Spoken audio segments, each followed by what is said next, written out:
Welcome to the Friends of Zane Adams, aka FOZA podcast, bringing awareness of postpartum depression, suicides, and the children who are left behind. We'll be spotlighting positive outcomes from mothers as well as healthcare experts and counselors. Would you know the signs of PPD? Would you know how to help a loved one? Stay tuned. As a community, we can do more to support maternal mental wellness. Greetings, FOZA fans. This is Paulette Smith, and I want to thank you for tuning in to another episode of the FOZA podcast for maternal mental wellness.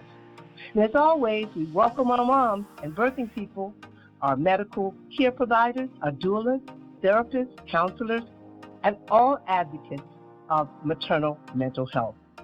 We welcome you and we thank you for every effort you make, large or small, to bring awareness, to stop the stigma, the silence, the suicides, and the suffering that often accompanies postpartum depression, and to support the children who are left behind.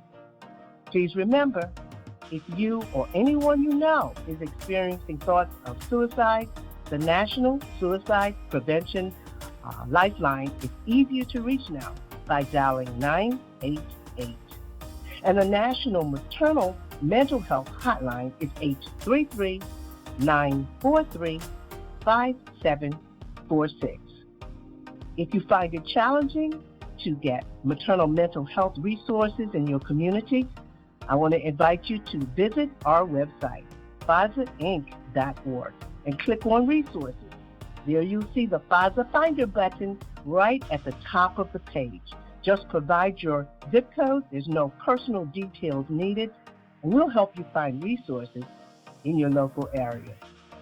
And that leads us into today's podcast, because we have a guest who's an expert in helping moms learn how to identify the best resources for their journey through the pregnancy, perinatal, and postpartum period.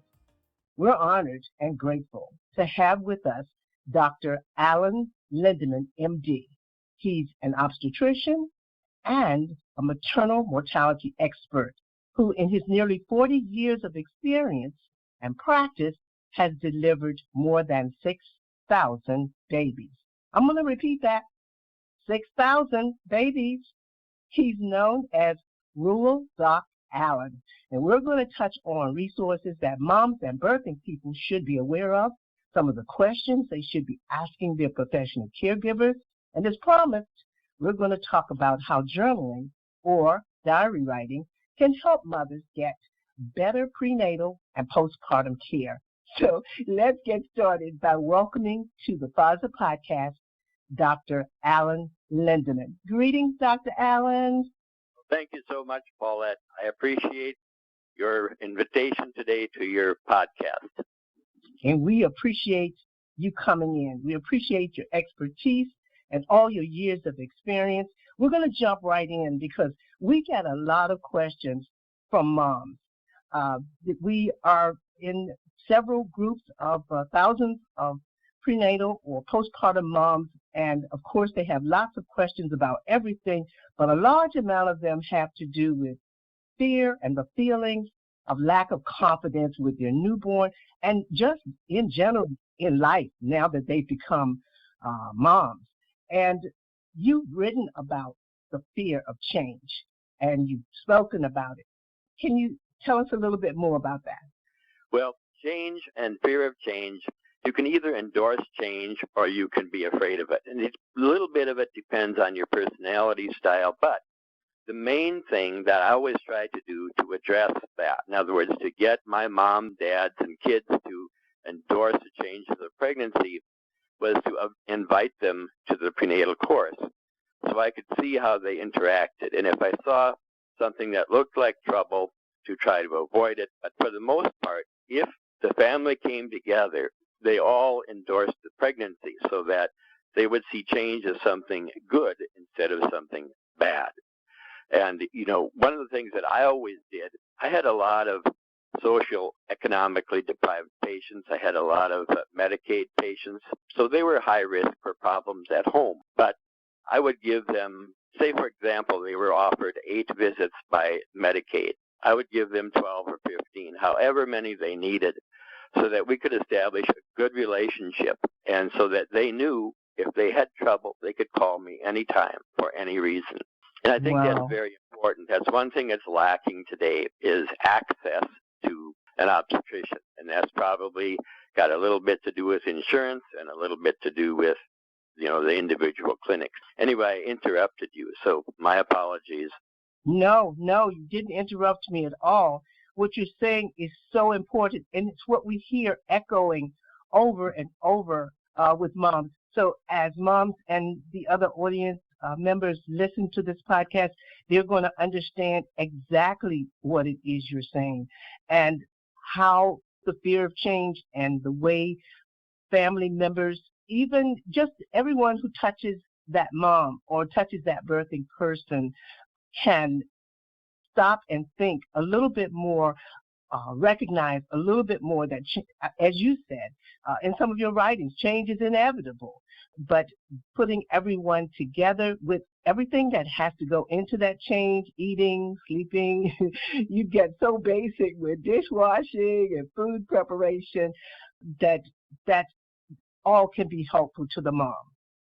Well, you're exactly right. And years ago, before insurances got a hold of us, and when I was a resident, which was now almost 50 years ago, we could make rounds in the mornings, and the nurses would say, this patient is ready to go home, this one isn't, this one, the milk isn't in yet, this baby isn't latching on.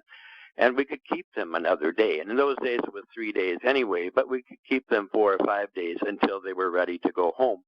Today, it's 1 day, and we don't have the slightest idea whether those moms and dads and families are ready to go home or not. And when I look at Twitter and Reddit, most of the problems that our young mothers are having and the young dads, they shouldn't be having at all, because they should be getting that information, how to deal with these things while they're in the hospital and before they go home. And I'm glad that you're there and you understand and that you're providing this information so that they don't feel as if something is wrong with them, or they don't feel as if they're inadequate. Because another big area of concern we get from our moms is the feeling of not being understood. We have this huge kind of a blanket of information going out that, of course, this should be the happiest, best, most beautiful time of your life, and women are super beings, and they've been doing this for thousands of years, so just do it, sort of with the Nike kind of thing. And they get a little bit confused, and unfortunately they can get depressed when it doesn't happen just like that. You're absolutely right. One of the things I always tried to do was to look for signs of depression. In other words, one of the things was, how do the parents treat each other? Do they treat each other with dignity and respect? Are they supportive? Do they treat the children with dignity and respect? And you're right about when you go home. There's a whole lot of concerns about, who should do the dishes? Who should wash the breast pump? Who should get up with the baby at night? Can I bottle feed my baby? Can I give them, can I pump and put breast milk in the bottle? Lots of those questions. And again, those are reasonable questions, but those questions should be addressed before the patients go home, not afterwards. And there's just not enough time. The other thing that's really important and that we don't do in our country is provide unlimited postpartum care. If you look at the Scandinavian countries, they have a maternal mortality rate of 2 or 3 per 100,000. And in our country, we have the average is 20 to 24. If you look at Native Americans or Native Alaskans, it's 40 per 100,000. And if you look at people of color, non-Hispanic, they have a 55. So we have a tremendous disparity in how we treat our patients and whether they're really ready to go home or not. And this is the kind of information we love to hear about because it brings awareness. And that's what we're all about. We know that things have to be done. We know that actions have to be taken, but first awareness needs to be put into place. And another thing you talk about in some of your articles and you do, thank you so much, bring dads and other family members into the situation, but dads, you talk about competition for attention at home.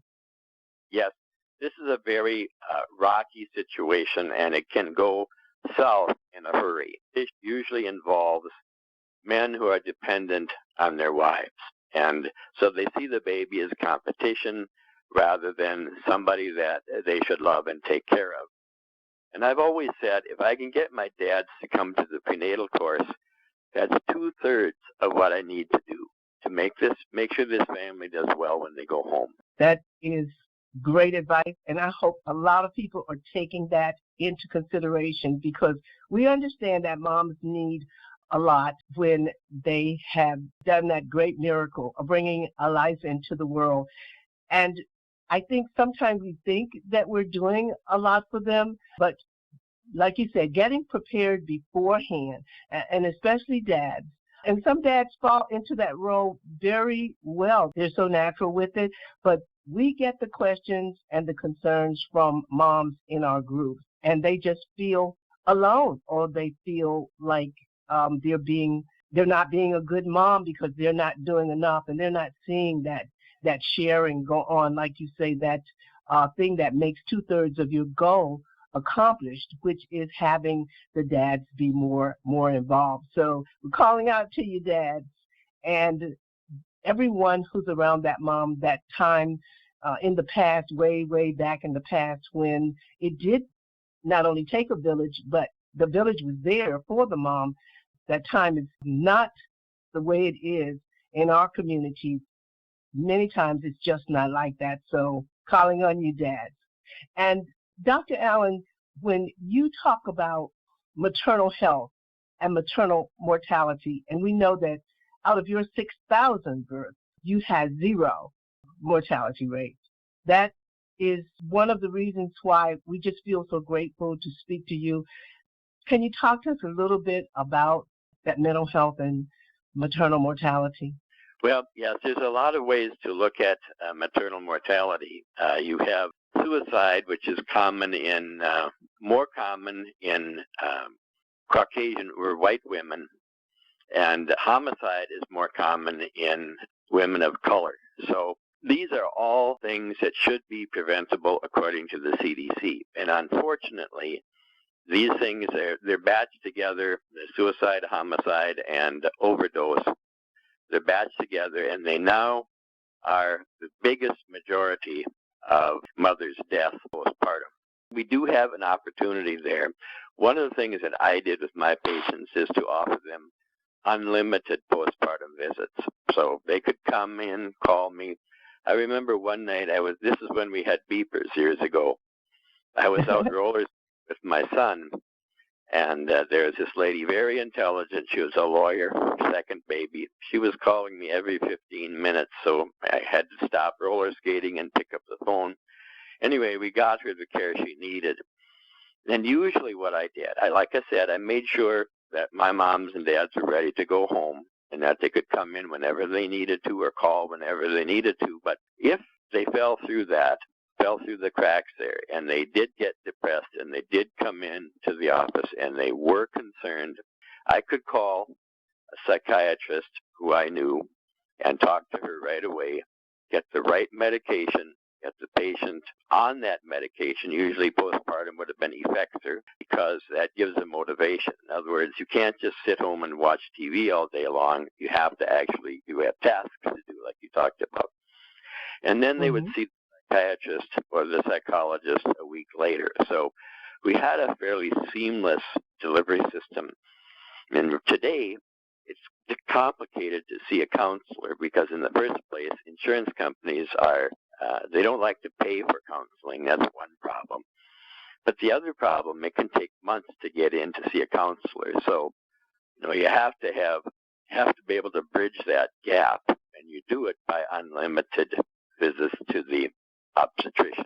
Now, in one of your articles, I saw that you had written about turf wars between psychologists and obstetricians.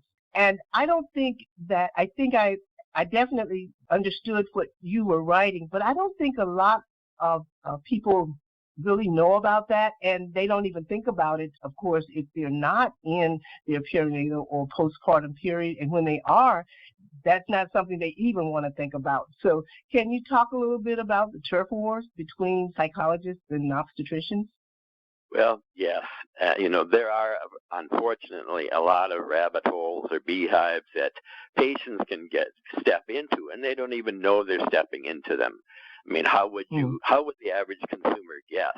But what happens is, obstetricians are trained to check your blood pressure, they measure your baby's heart rate, the height of the uterus. Sometimes they do a cervix check, get a weight, sometimes a hemoglobin.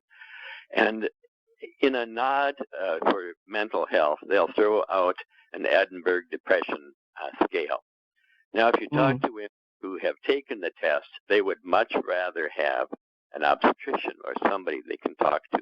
But the way things are today, obstetricians are not supposed to do mental health, and that's because they would run afoul of the psychiatrist, and the psychiatrists are not supposed to do obstetrics because they'd run afoul of the obstetrician. So there's a little bit of a problem there, and that's why the program I had, that is, I could pick up the telephone and talk to the psychiatrist that day about that patient. And so we took the rabbit hole or the turf war out of it. And it is possible to do that if you have people who are motivated to do it. Right. Now, another one of the things you help moms do kind of goes into what you were just talking about, and her stepping into something she's not even sure she's stepping into it. But after she's listened to you and maybe visited some of your resources, she's become more aware that she's her own best advocate. What are some of the questions she should be asking, or some of the observances she should let her obstetrician, and if she gets we're hoping that if she needs it, she gets to that therapist or that psychiatrist. So what are some of the questions or concerns she should bring up with them?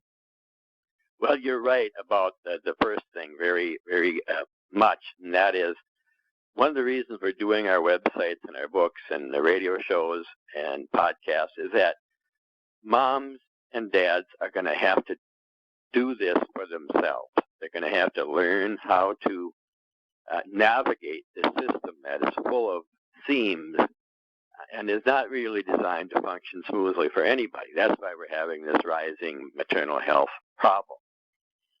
So once they get in to see an obstetrician, they can talk to them about, how do you deal with mental health issues? And the obstetrician is probably going to look at your patient like she has three heads.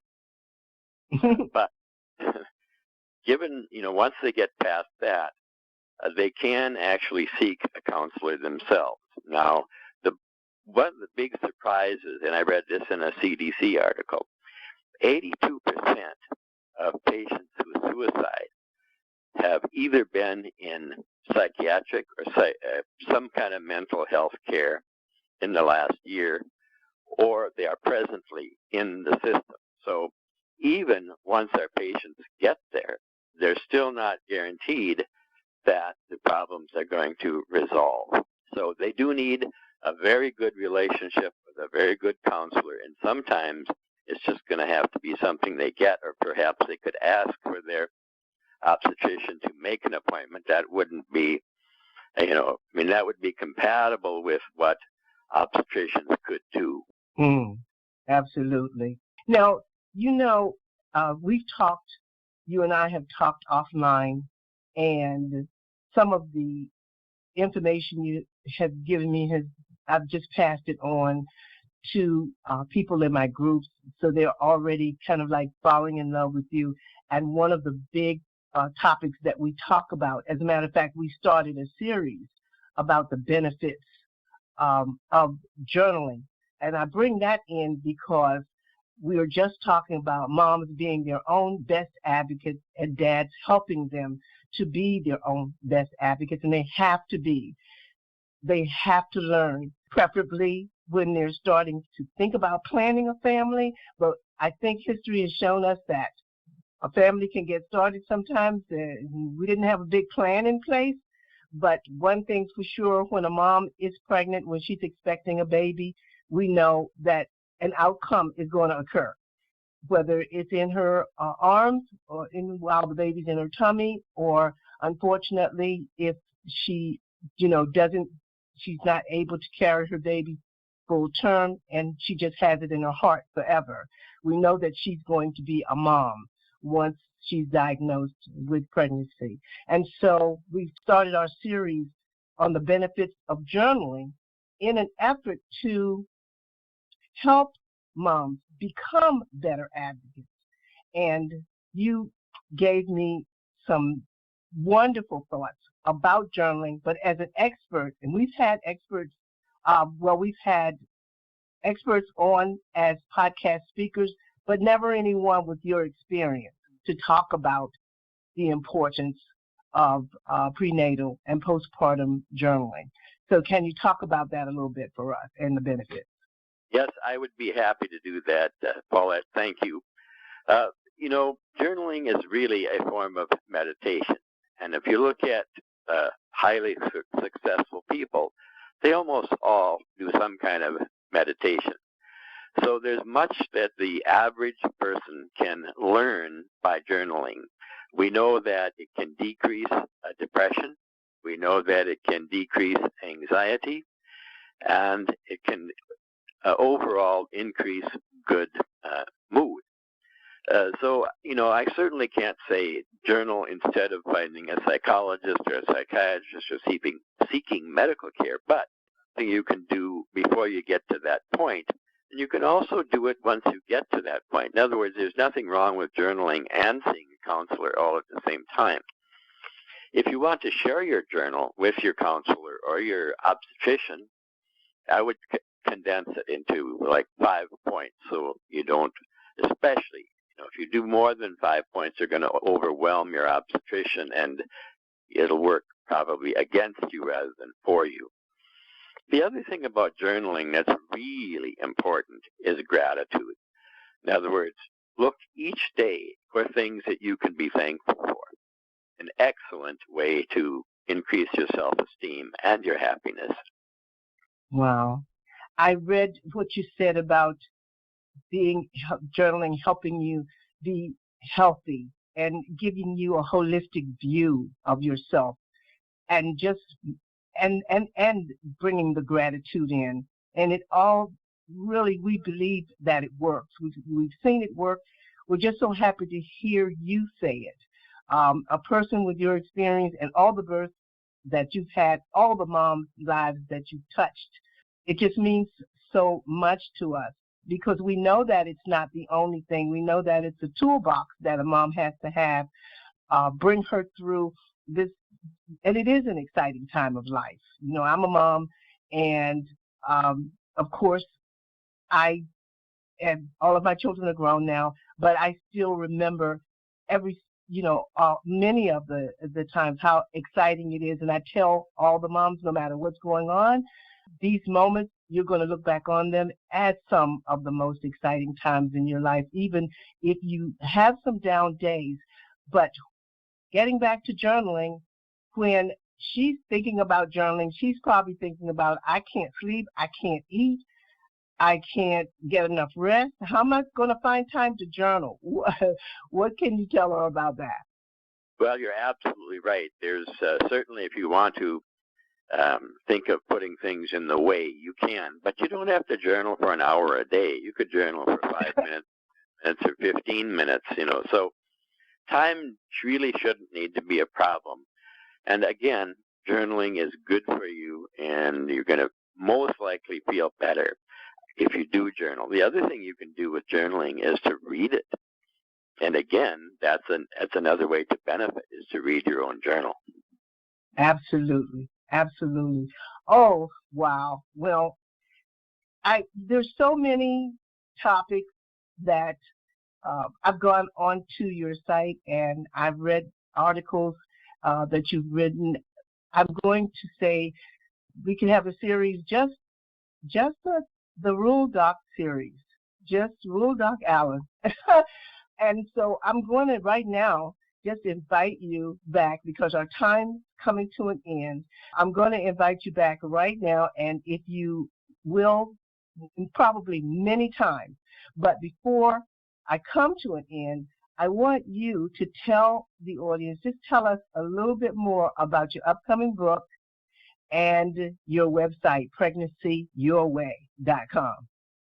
Well, as you have already indicated, the reason we're doing all of this is to fill the gap. In other words, there's a whole lot of people who, at this point in time, feel disconnected from their providers, from the healthcare system, and they have a right to feel that way. And the other thing I brought up a couple days ago, that, you know, if you look at happy and you look at suicide, there's a whole bunch of space in there. This isn't black and white. It's not either or. So it's a space between happy and homicide or suicide that we need to be in. And that's our audience, and I think it's what you're talking about. That's your audience, too. One thing I'd like to see is the return of the 3-day stay for patients who have vaginal birth. And I'd also like to see unlimited care and free care for every pregnant woman up to 1 year afterwards, after delivery. So we're going to be pushing for those things. Well, I'm personally going to invite everyone who's listening now or who may come in and listen in the future. I'm personally inviting them to look at your site, look at some of the wonderful resources you have there. It's beautiful, it's informative, and it does bring about a lot of awareness. There's something new, no matter how much a person might think they know, there's something there, I'm sure, that's going to be special, that's going to capture their attention. So I'm going to invite you back, and I'm inviting the audience to go out and check out pregnancyyourway.com. Okay? So, and any final words that you'd like to tell us, please? Well, yes, thank you so much. Like I said, I do appreciate your having us on your podcast. When I say we, my wife is sitting across from me at the table here, so we do everything together. Hi, Diane.